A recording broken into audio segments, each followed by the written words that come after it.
Welcome back to Supremely Black Podcast. This is your host, D Rose. Now, coming with you with some news out of Atlanta, Georgia. This weekend, tomorrow at 12 o'clock Eastern, you will be seeing the Celebration Bowl between Howard University out of Washington, D.C.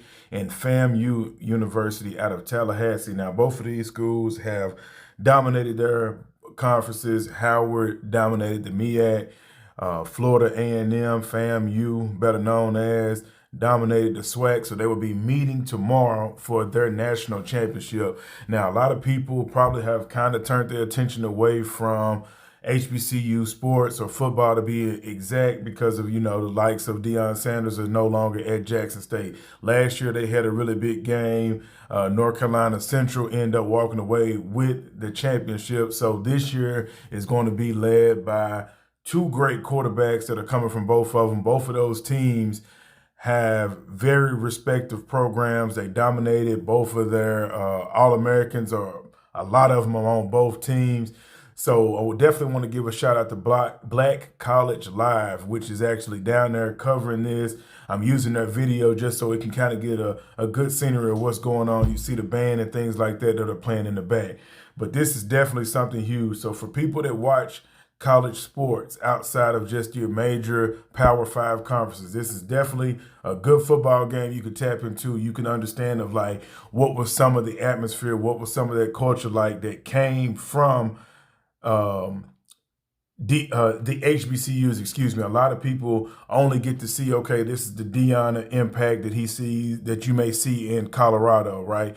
If you really look at the HBCUs, you will see this been going on. I know a lot of people actually that went to FAMU, very rich culture. I've met some people that went to Howard as well, very rich culture. I think this is great for college sports and also for HBCUs. It shines a spotlight on them.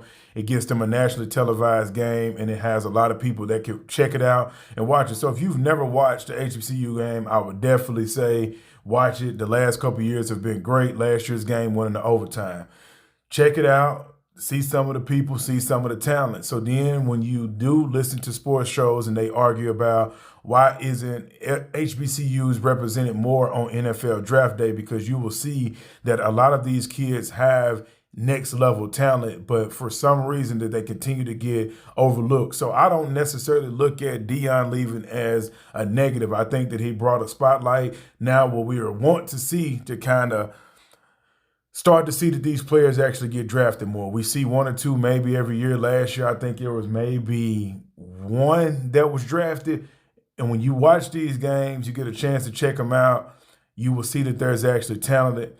And as you can see from kids that have transferred from HBCUs and went to some of your Power 5 conferences, they are still very productive. The only difference is the exposure and quote unquote the talent that they're playing.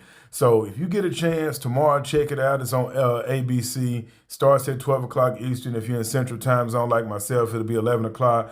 Tap in, check the game out. It's a dope experience. They have a great halftime show. It's a lot of things that you will actually appreciate about the culture at HBCU. As always, long live CC. I'm out.